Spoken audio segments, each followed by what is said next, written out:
السلام علیکم ورحمۃ اللہ وبرکاتہ۔ میں ہوں محمد فاروق بٹ۔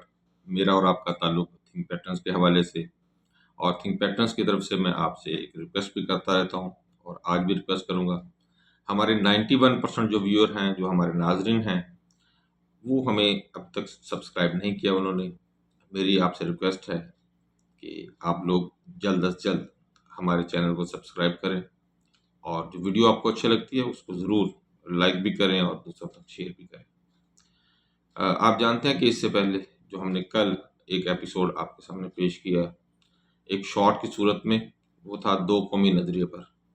لیکن دو قومی نظریے کو جب ہم نے تھوڑا بہتر انداز سے دیکھا تو ہمیں یہ احساس ہوا کہ اس کے لیے شارٹس جو ہیں وہ زیادہ مناسب نہیں ہیں، تو اس کے لیے ایک مکمل ولاگ جو ہے وہ آپ تک پہنچانا ضروری ہے، تاکہ ایک یا دو نشستوں کے اندر آپ اس تمام دو قومی نظریے کو بہتر انداز سے سمجھ سکیں، جسے ہمارے فیلڈ مارشل جناب سید عاصم منیر صاحب نے آپ کے سامنے رکھا تھا، اور جس سے انڈیا کو بہت زیادہ مرچیں لگی تھی۔ دو قومی نظریے کے حوالے سے ہمیں کچھ تاریخی حقائق کی طرف سب سے پہلے جانا پڑے گا، کہ اس بات میں تو کوئی شک ہی نہیں ہے کہ دو قومی نظریہ جو ہے اس کے خد و خال 23 مارچ 1940 کی قرارداد لاہور سے جو ہے وہ ابھرے تھے۔ اچھا، مزے کی بات یہ ہے کہ 23 مارچ 1940 کو جب منٹو پارک، یعنی کہ جو اب موجود اقبال پارک ہے، اس میں جب یہ قرارداد لاہور پیش کی گئی تو مسلمانوں نے تو اسے قرارداد لاہور کا نام دیا تھا، لیکن ہندوؤں کے اخبارات نے اس کو قرارداد پاکستان کا نام دے کر پاکستان بننے کی راہ کو بہت زیادہ ہموار کر دیا تھا۔ تو اللہ رب العزت جو ہے وہ دشمنوں کے منہ سے ہی آپ کے لیے منزل کا تعین جو ہے وہ زیادہ بہتر کر دیتا ہے، اور اسی لیے ہم کہتے ہیں کہ اللہ تعالیٰ کے ہر کام میں حکمت ہے، اور وہ جو کرتا ہے وہ بہتر کرتا ہے۔ چلیں، بہرحال ہم اس سے آگے چلتے ہیں۔ جیسے ہم نے آپ سے کہا کہ جو تاریخی اعتبار سے خد و خال ہیں وہ 23 مارچ 1940 کی قرارداد لاہور سے ابھرے ہیں، لیکن 23 مارچ 1940 تک پہنچنے سے پہلے وہ کیا عوامل تھے جو ان تمام نتائج کو ہمارے سامنے لے کے آئے؟ ہم ان کو ایک ساتھ کر کے ایک ایک کر کے آپ کے سامنے پیش کرتے ہیں۔ ہماری یہ کوشش ہے کہ ہم آپ تک وہ حقائق پہنچائیں جو دلائل کے ساتھ، جو ثبوت کے ساتھ آپ تک پہنچائے بھی جائیں اور جو ثابت بھی ہو سکے۔ ہم یہ کہہ سکتے ہیں کہ تاریخی، تہذیبی اور معاشرتی لحاظ سے اس نظریے کی بنیاد اسی دن ہی پڑ گئی تھی جب پہلے مسلمان نے اس سرزمین پر قدم رکھا۔ جی بالکل صحیح آپ سمجھے کہ دو قومی نظریے کی بنیاد تو اس دن ہی پڑ گئی تھی جس دن پہلے مسلمان نے بر صغیر پاک و ہند کے علاقے میں اپنا پاک قدم رنجا فرمایا۔ اچھا، یہ مسلمان اپنے ساتھ خدا کی وحدانیت کا تصور لے کر آیا تھا، اور بنی نوع انسان کے لیے مساوات اور انسانی حقوق کی یکسانیت میں ایمان رکھتا تھا، اور نبی آخر الزماں کی شریعت پر عمل پیرا تھا، جس نے دنیا کے اس سب سے بڑے بت کدے یعنی کہ ہندوستان میں خدا کا پہلا گھر تعمیر کیا اور توحید کی آواز کو بلند کیا تھا۔ تاریخی طور پر جب ہم دیکھتے ہیں اس وقت کا ہندوستان، جب پہلے مسلمان نے یہاں پہ اپنا قدم رکھا، ہندوستان کا معاشرہ اس وقت بے شمار دیوی دیوتاؤں کی پوجا میں مصروف تھا، اور اس میں سب سے زیادہ کبھی عمل، سب سے زیادہ جو برا عمل جو اس وقت کیا جا رہا تھا وہ یہ تھا کہ ہندوستان کا معاشرہ اس وقت بھی ذات پات کی تقسیم میں منقسم تھا۔ جیسا کہ آپ کو پتہ ہے کہ بتوں کی پوجا تو ان کا دھرم ہے، ان کا مذہب ہے، ان کا دین ہے، لیکن آپ اندازہ کریں کہ اس دور میں بھی شودر اس معاشرے میں سب سے نچلے درجے کا انسان تھا، جنہیں حتیٰ کہ مندروں میں داخل ہونے اور بتوں کی پرارتھنا یعنی کہ پوجا کرنے کی بھی اجازت نہیں ہوتی۔ حیرانی کی بات یہ ہے کہ اس قدر ذلالت ان شودروں کے ساتھ اختیار کی گئی، لیکن آج بھی بہت سارے شودر، بہت سارے دلت جو ہیں وہ آج بھی اپنے آپ کو ہندو دھرم سے منسلک کرتے ہیں۔ اس میں کوئی شک نہیں ہے کہ ہندو دھرم کے ساتھ اب شودروں اور دلتوں نے اپنے آپ کو الگ کرنا شروع کر دیا ہے، اور یہ انہوں نے بہت اچھا کیا ہے۔ لیکن بہرحال ابھی بھی ایک میجورٹی جو ہے وہ ہندو دھرم کے ساتھ ہی اٹیچ ہے۔ ہر نئے آنے والے دن کے ساتھ ہندوستان کے مغرب سے مسلمان جو ہے وہ یہاں پر تشریف لاتے رہے ہندوستان میں۔ ان میں فاتح کے طور پر محمد بن قاسم کا نام، اور مبلغ کے طور پر اگر ہم بات کریں حضرت داتا گنج بخش رحمۃ اللہ علیہ، خواجہ معین الدین چشتی اجمیری رحمۃ اللہ علیہ کا نام، جنہوں نے اس سرزمین پر رحمت خدا بندی کا پیغام پہنچایا، اور انسان اور خدا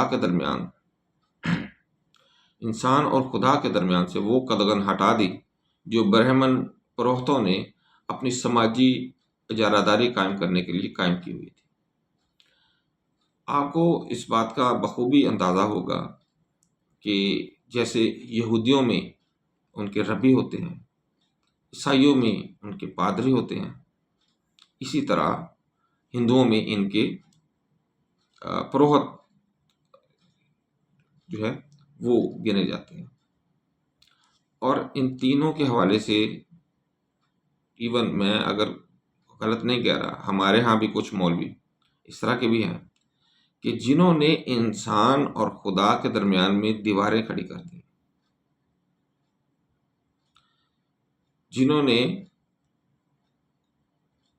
مسئلہ اس طرح کا ڈیولپ کر دیا ہے کہ انسان ڈائریکٹ اللہ تعالیٰ کے ساتھ رابطہ نہیں کر سکتا۔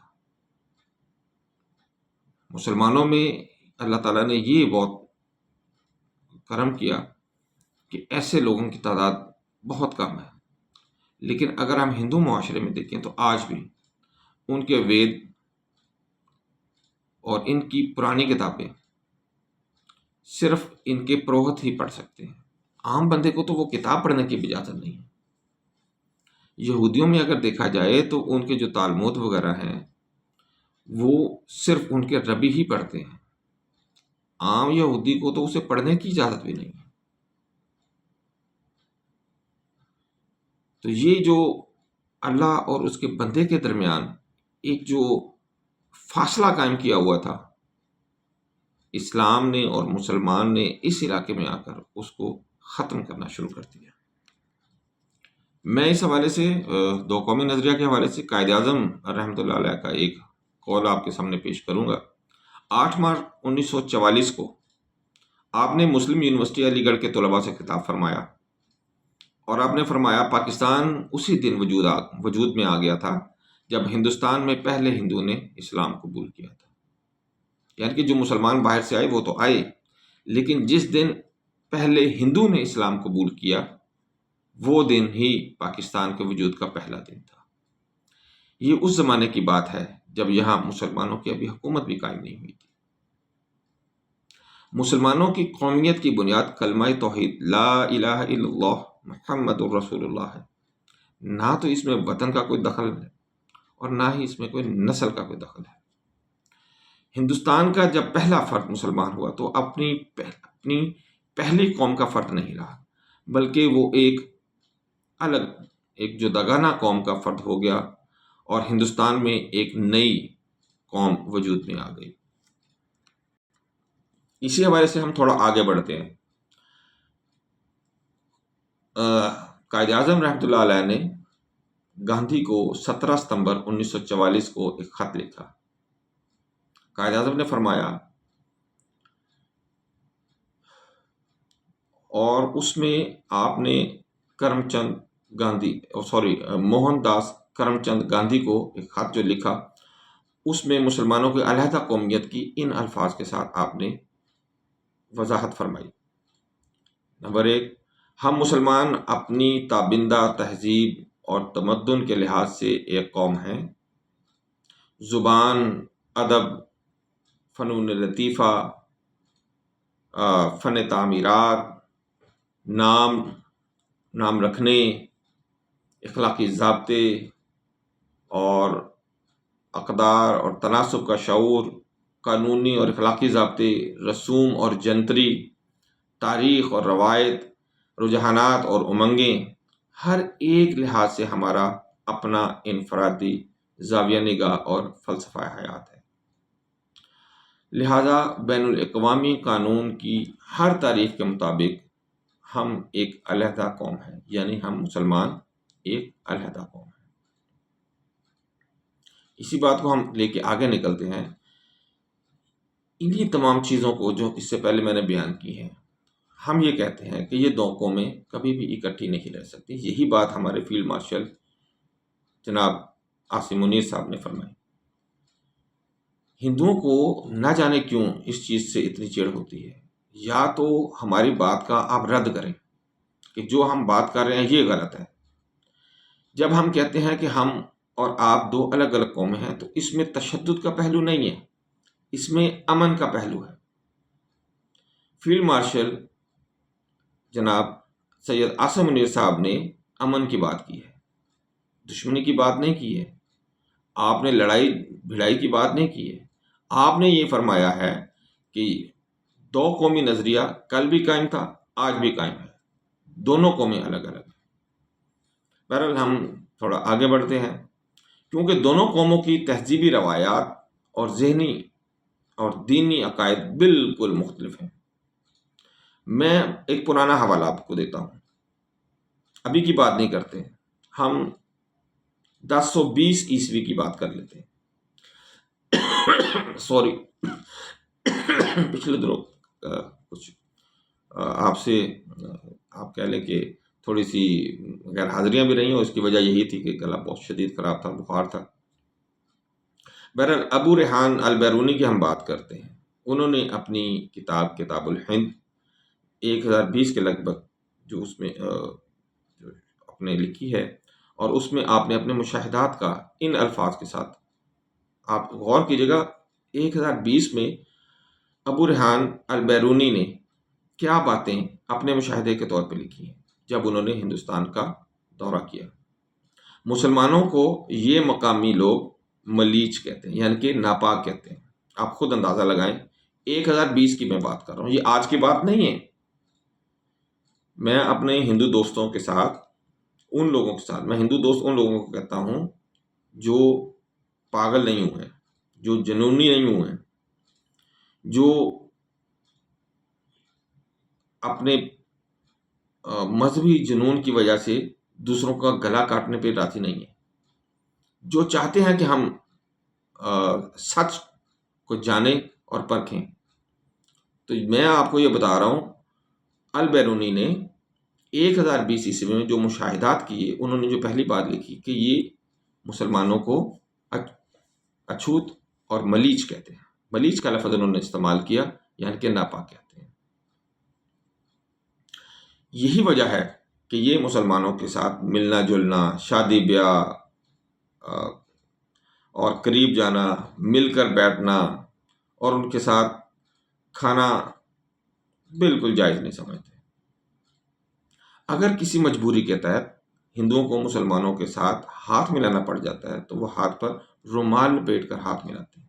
اندازہ کریں، صدیوں سے مسلمانوں کے خلاف ہندوؤں کے دل میں جو فطرت کا لاوا پک رہا تھا، یہ سب کچھ اس کا نتیجہ ہے۔ بلکہ ہندو مسلمانوں کو تکلیف پہنچاتے ہیں، ذلیل و خوار کرتے ہیں، نفرت سے دور رکھتے ہیں، قتل و غارت سے نیست و نابود کرنا زندگی کا جزو سمجھتے ہیں۔ ہندو مسلم اختلافات کی یہ خلیج مسلمان حکمرانوں کے دور میں بھی جاری رہی۔ میں اس حوالے سے آپ کو لے جاتا ہوں سلطان شہاب الدین غوری کے پاس۔ اس دور کی مارکارائیوں میں ہندوؤں کی جنگجو قوم جو تھی وہ مرہٹا قوم تھی، جو کہ مذہبی منافرت کو بہت اوپر لے گئی ہوئی تھی، اور آج بھی وہی یہ سب بکواس لے کے آگے چل رہے ہیں۔ انڈیا میں آج جو پرابلم چل رہی ہے، تو اس میں یہی مرہٹا والے جو علاقہ ہے، یا مراٹھا جن کو کہا جاتا ہے، یہ اسی علاقے سے بیسیکلی یہ نکلی ہے اور آگے چل رہی ہے۔ سلطان شہاب الدین غوری نے ان اختلافات کا جو حل نکالا، وہ ان دو قوموں کی علاقائی علیحدگی پر منتج ہوتا ہے۔ سلطان شہاب الدین غوری نے ہندوؤں کے راجا پرتھوی راج کو ایک تجویز دی تھی۔ ہندوؤں اور مسلمانوں کی باہمی مارکا آرائیوں کو ہمیشہ کے لیے اگر ختم کرنا ہے تو اس کا واحد حل یہی ہے کہ دریائے جمنا کو حد فاصل بنا لیا جائے، یعنی کہ ایک تقسیم کی لکیر بنا لیا جائے، ایک سرحد مان لیا جائے، اور بر صغیر کو اس طرح تقسیم کر دیا جائے کہ مشرقی جانب ہندوستان پر ہندوؤں کا، جبکہ مغربی جانب مسلمانوں کا تصرف ہو، تاکہ دونوں قومیں الگ الگ اپنی حیثیت، اپنی جداگانہ حیثیت کے مطابق اپنی زندگی گزار سکیں، اور دونوں علاقوں میں امن اور سکون ملے۔ اب یہ دیکھیں، جمنا سے ادھر اور جمنا سے ادھر والا، یہ بھی وہی دو قومی نظریہ جو پاکستان کی اساس کی بنیاد بنا ہے۔ ہاں، یہ الگ بات ہے کہ جمنا سے ادھر کا کچھ ایریا اس وقت انڈیا میں شامل ہو گیا ہے، لیکن انشاءاللہ اللہ تعالیٰ نے وہ وقت دور نہیں ہے جب انشاءاللہ یہ بھی ان سے علیحدہ ہو جائے گا اور پاکستان کے ساتھ ملے گا۔ بہرحال، سندھ، پنجاب، سرحد، بلوچستان اور کشمیر کا علاقہ مسلمان کو دے دیا جائے، اور باقی ماندہ ہندوستان پر ہندو قابض رہے۔ اچھا، اس کا حوالہ بھی ہے، اس کا حوالہ سرفراز حسین مرزا کی کتاب ہے، اپنا حوالہ سرفراز حسین مرزا پروفیسر احمد سعید صاحب کے حوالے سے یہ میں نے آپ کے سامنے پیش کیا ہے۔ ہندوستان جیسے وسیع و عریض ملک میں جہاں مختلف قومیں بستی ہیں اور مختلف زبانیں، ایک متحدہ اور مستحکم سلطنت جو ہے وہ قائم نہیں کی جا سکتی۔ یہ ایک پرانا، آپ کہہ لیں کہ مت ہے، اور ایک پرانا قول ہے۔ جیسے میں نے آپ کو بتایا 1020 میں بھی ایسے ہی تھا، اس کے بعد بھی ایسے ہی ہے۔ ایک نہ ایک دن 5-6 بڑے صوبے بلاخر مکمل اختیارات کے ساتھ آزاد مملکت بن جائیں گے۔ یہ جو دو باتیں میں نے آپ سے ابھی کہی ہیں کہ ہندوستان جیسے وسیع اور عریض ملک میں ایک حکومت کا رہنا ممکن نہیں ہے، یہاں پہ مختلف زبانیں، مختلف مذاہب، سارا کچھ یہاں پہ اویلیبل ہے۔ تو یہ بات سر سید احمد خان نے 1883 میں کہا، ہندوستان ایک ملک نہیں، یہ ایک بر اعظم ہے، یہاں مختلف نسلوں اور روایت کے لوگ آباد ہیں۔ اور 1867 میں، اس سے پہلے آپ نے یہ پہلے ہی کہہ دیا تھا کہ مسلمان اور ہندو دو الگ الگ قومیں ہیں جو کہ ہندوستان میں آباد ہیں، یہ ایک ہی قوم نہیں ہے۔ دو قومی نظریہ مذہبی اور تہذیبی بنیادوں پر استوار ہوتے ہوتے 20ویں صدی میں جب آ پہنچا، 1923 میں دو ہندو لیڈروں کے بیانات آپ کو بتاتا ہوں۔ بھائی پرمانند نے تسلیم کیا 1923 میں کون ہندو لیڈر تھا؟ بھائی پرمانند، کہ ہندوستان کو اس طرح تقسیم کیا جا سکتا ہے کہ ایک خطے میں اسلام کو برتری حاصل ہو اور دوسرے میں ہندو مت کو۔ بالکل ٹھیک ہے۔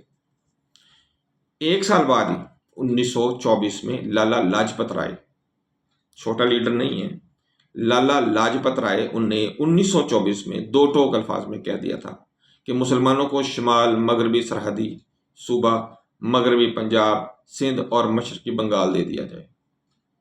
اس نوع کے خیالات کی بامعنی صراحت کا شرف اقبال کو حاصل ہے۔ اقبال نے، جنہوں نے خطبہ الہ آباد میں خطبہ الہ آباد میں ایک الگ مسلمانوں کے وطن کا جو ہے وہ بیان کر دیا تھا، خطبہ الہ آباد کو اگر ہم دیکھتے ہیں تو اس میں بالکل آپ کو الگ سے ایک ڈیمارکیشن، ایک الگ سے تقسیم نظر آتی ہے ہندوستان کی مسلمانوں اور ہندوؤں کے مابین۔ اقبال جو ہیں وہ 1936 میں محمد علی جناح کے بہت قریب آ گئے تھے، اور انہوں نے جناح کو جو اپنے خطوط لکھے اس میں واضح کیا تھا کہ ایک علیحدہ اسلامی ریاست کا قیام ہندوستان میں امن قائم رکھنے کے لیے اور مسلمانوں کے مسائل کے حل کے لیے واحد حل ہے۔ محمد علی جناح نے اس بنیادی نقطے کو اختیار کیا۔ ٹائم اینڈ ٹائیڈ 1938 میں ایک مضمون سے واضح کیا جس کا عنوان تھا دو قومی نظریہ، اور 1940 میں اس نظریہ کی اساس پر قرارداد لاہور منظور کی گئی، جسے اس وقت کی ہندو پریس نے قرارداد پاکستان کا نام دے کر پاکستان کو بننے میں زیادہ آسانی اور زیادہ جلدی کرتے. مسلمانوں کا یہ مطالبہ بالکل فطری تھا کہ 1947 میں جو پاکستان مارز وجود میں آیا، یہ ایک بالکل فطری تقاضا تھا. لیکن آپ جانتے ہیں کہ ہندوؤں نے اور انگریزوں نے مل کے ایک سازش کی، جس کی وجہ سے صوبائی تقسیم کے حوالے سے کچھ اس طرح کے کام کیے کہ جو آج تک پاکستان اور ہندوستان کے درمیان لڑائی کا باعث بنے ہوئے ہیں. جو ہماری یہ 4 دن کی لڑائی ہوئی، جس میں ہم نے ٹھیک ٹھاک پھینٹا لگایا ہے انڈیا کو، اور انڈیا کو یہ بتایا ہے کہ پاکستان اور اسلام کیا چیز ہے. ایک خناس جو ہندوستان کے دماغ میں ہے، جسے ابھی مزید دور کرنے کی ضرورت ہے، وہ ہے اکھنڈ بھارت کا. آپ حیران ہوں گے کہ تھائی لینڈ تک ہندوستان کو لے جانے کی بات کرتے ہیں، اور ان میں سے کچھ مردود ایسے ہیں جو یہ کہتے ہیں کہ نعوذ باللہ، خدا نخواستہ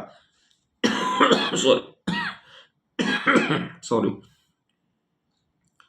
کہ ہم مکہ مکرمہ میں بھی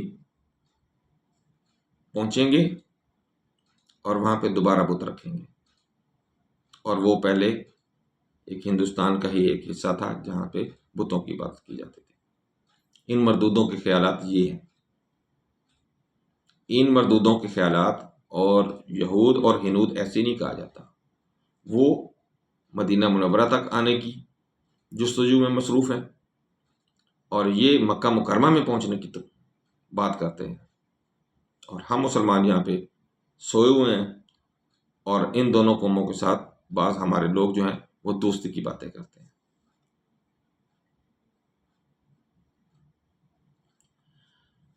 بہرحال ہمارا جو موضوع تھا آج کا 2 قومی نظریے کے حوالے سے، وہ ہم نے صراحت کے ساتھ، تھوڑی وضاحت کے ساتھ آپ تک پہنچایا، اور آپ سے گزارش صرف یہ ہوگی کہ اس کی بنیاد پر آپ اپنے کمنٹس میں ہمیں بتائیں کہ آپ کو یہ ہماری ولاگ کیسا لگا، اور کیا ہم آئندہ بھی آپ کے لیے اس طرح کے پروگرام جاری رکھیں. آج تک کے لیے اجازت دیجیے گا. اللہ حافظ. السلام علیکم ورحمۃ اللہ وبرکاتہ.